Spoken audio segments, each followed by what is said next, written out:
Audiolib présente Sapiens, une brève histoire de l'humanité, de Yuval Noah Harari, lu par Philippe Solier. En souvenir affectueux de mon père, Shlomo Harari. Première partie. La révolution cognitive.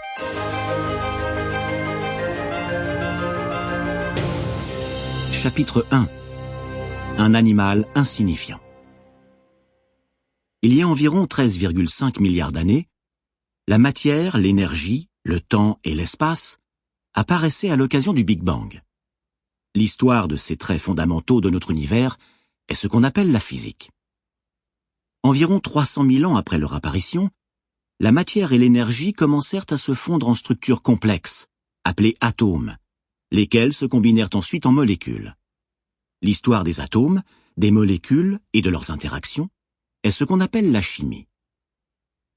Voici près de 3,8 milliards d'années, sur la planète Terre, certaines molécules s'associèrent en structures particulièrement grandes et compliquées, les organismes. L'histoire des organismes est ce qu'on appelle la biologie.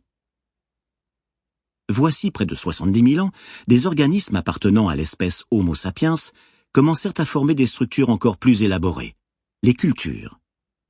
Le développement ultérieur de ces cultures humaines est ce qu'on appelle l'histoire. 3 révolutions importantes infléchirent le cours de l'histoire. La révolution cognitive donna le coup d'envoi à l'histoire voici quelques 70 000 ans. La révolution agricole l'accéléra voici environ 12 000 ans. La révolution scientifique, engagée voici seulement 500 ans, pourrait bien mettre fin à l'histoire et amorcer quelque chose d'entièrement différent. Ce livre raconte comment ces 3 révolutions ont affecté les êtres humains et les organismes qui les accompagnent. Il y a eu des êtres humains bien avant qu'il y ait histoire. Des animaux très proches des hommes modernes apparurent il y a environ 2,5 millions d'années. Pendant d'innombrables générations, cependant, ils ne se distinguèrent pas de la myriade d'autres organismes dont ils partageaient les habitats. Voici 2 millions d'années, en excursion en Afrique orientale, vous auriez pu tomber sur un éventail de personnages familiers, des mères inquiètes câlinant leurs bébés et des bandes d'enfants insouciants jouant dans la boue, des jeunes capricieux en révolte contre les dictates de la société et des vieux fatigués qui demandaient seulement qu'on leur fiche la paix, des machos bombant le torse pour impressionner la beauté locale et de vieilles et sages matriarches qui avaient déjà tout vu. Ces hommes archaïques aimaient, jouaient, nouaient des amitiés et se disputaient rang et pouvoir. Mais les babouins, les chimpanzés et les éléphants en faisaient autant.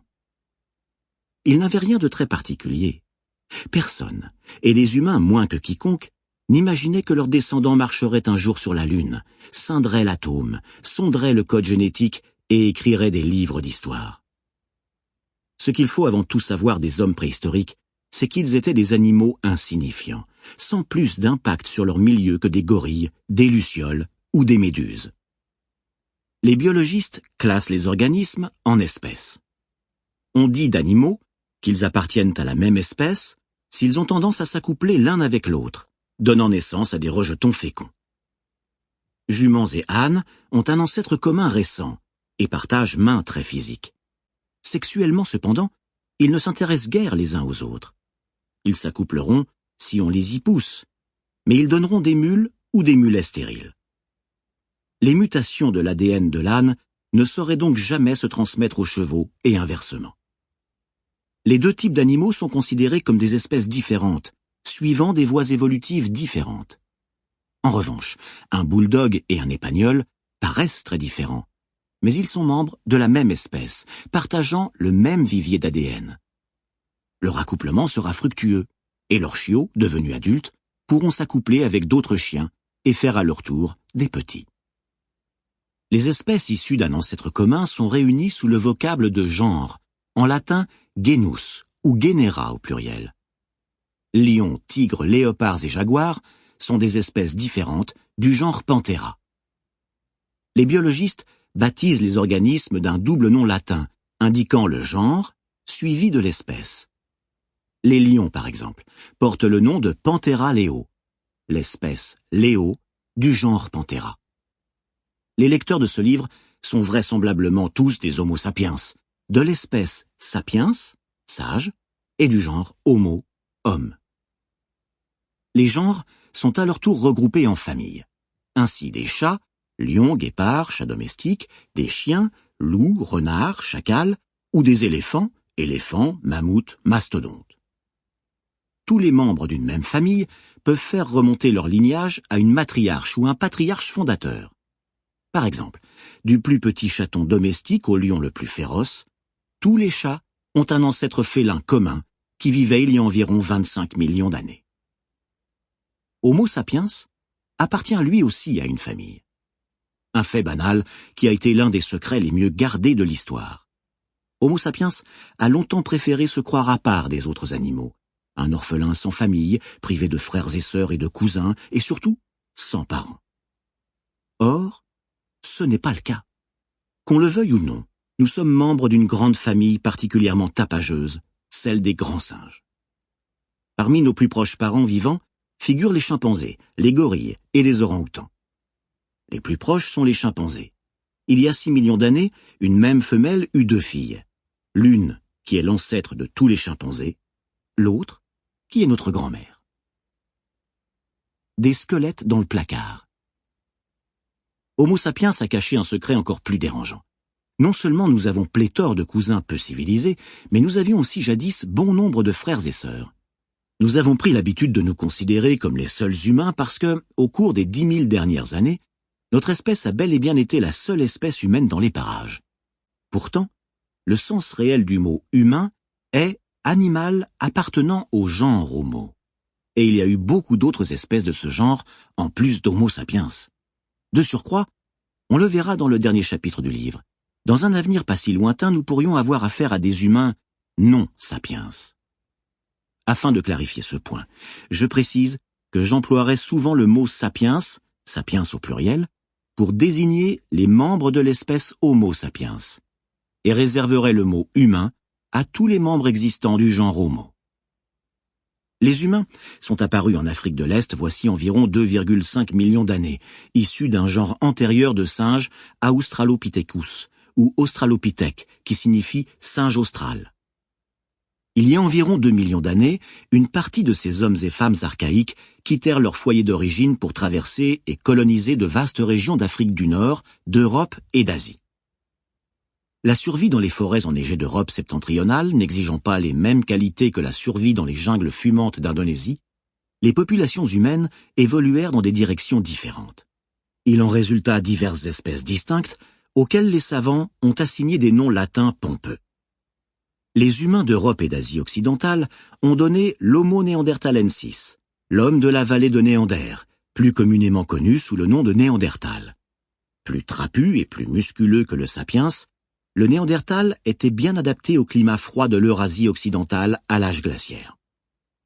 Les régions orientales de l'Asie étaient peuplées par l'Homo erectus, ou homme dressé, qui y survécut près de 2 millions d'années, ce qui en fait l'espèce humaine la plus durable qui ait jamais vécu.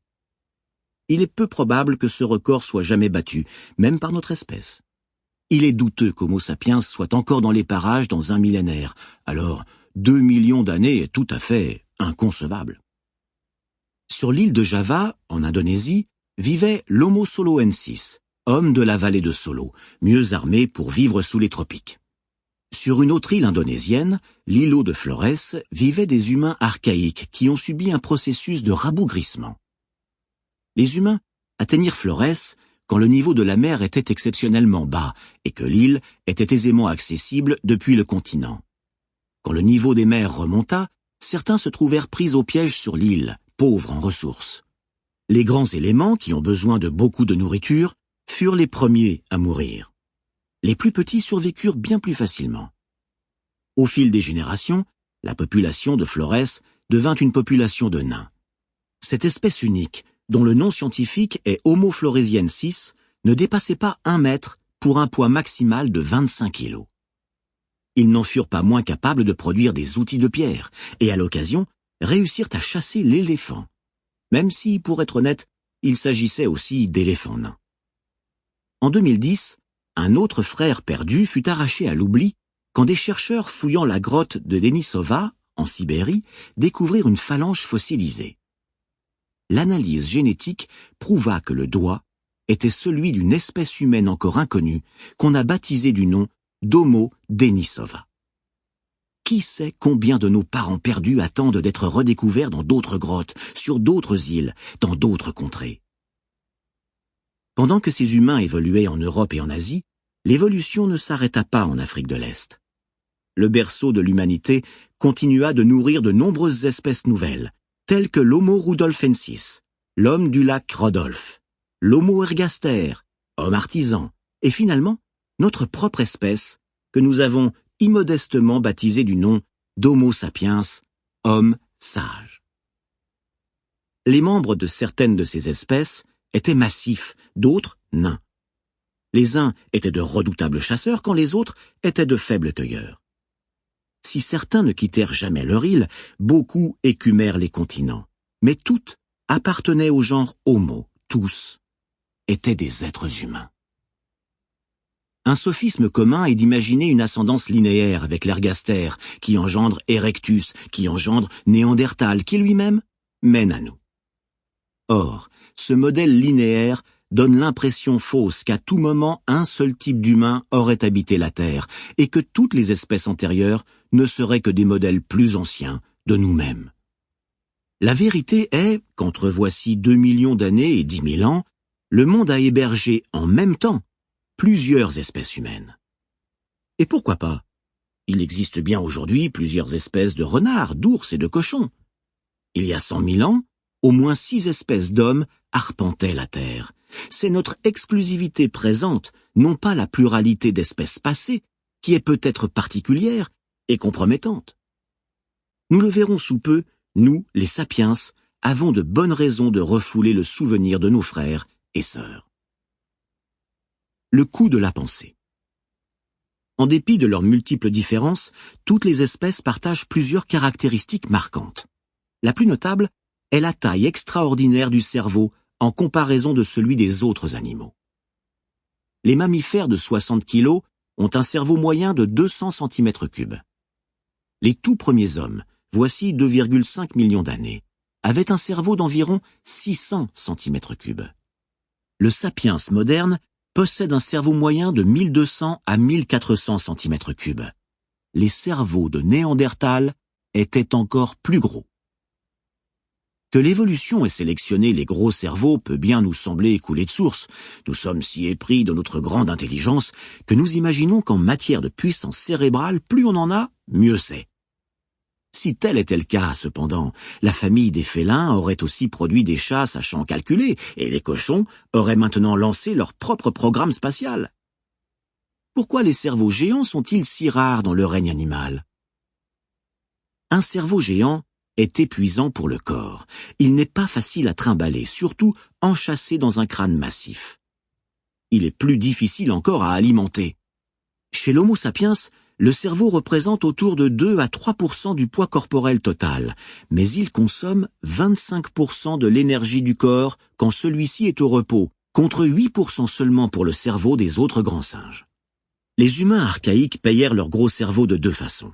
Premièrement, ils passèrent plus de temps à chercher de quoi se nourrir. Deuxièmement, leurs muscles s'atrophièrent.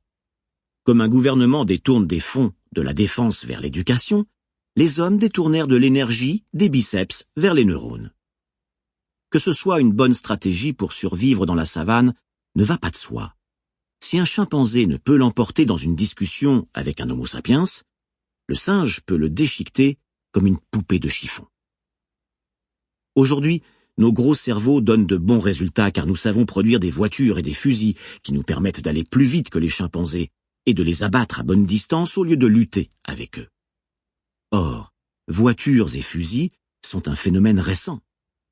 Pendant plus de 2 millions d'années, les réseaux neuronaux de l'homme n'ont cessé de croître, mais en dehors de couteaux en silex ou de bâtons pointus, il n'était pas grand-chose de précieux pour l'attester.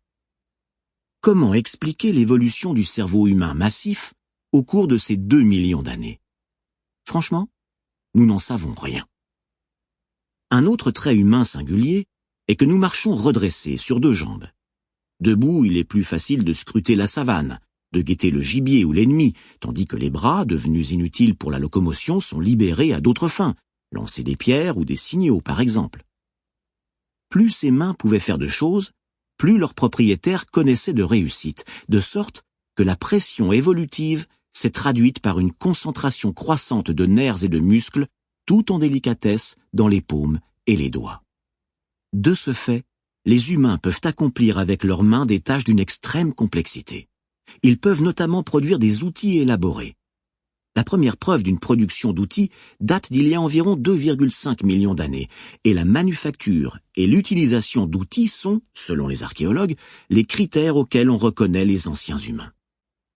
Marcher redressé avait cependant son revers. Le squelette de nos ancêtres primates se développa des millions d'années durant pour supporter une créature qui marchait à quatre pattes et avait une tête relativement petite. S'ajuster à la position debout était un défi d'autant plus redoutable que l'échafaudage devait supporter un crâne extra large. L'espèce humaine paya sa hauteur de vue et ses mains industrieuses par des migraines et des raideurs dans la nuque. Pour les femmes, il y eut un prix supplémentaire. La position droite nécessitait des hanches plus étroites, resserrant le canal utérin, et ce, au moment précis où la tête des bébés devenait toujours plus grosse. La mort en couche fut un risque majeur pour les femelles humaines. Celles qui accouchaient tôt, quand le cerveau et la tête du bébé étaient encore relativement petits et souples, s'en sortaient mieux et pouvaient avoir plus d'enfants. En conséquence, la sélection naturelle favorisa les naissances précoces. De fait, en comparaison d'autres animaux, les humains naissent prématurés alors que nombre de leurs systèmes vitaux sont encore sous-développés. Un poulain peut trottiner peu après sa naissance.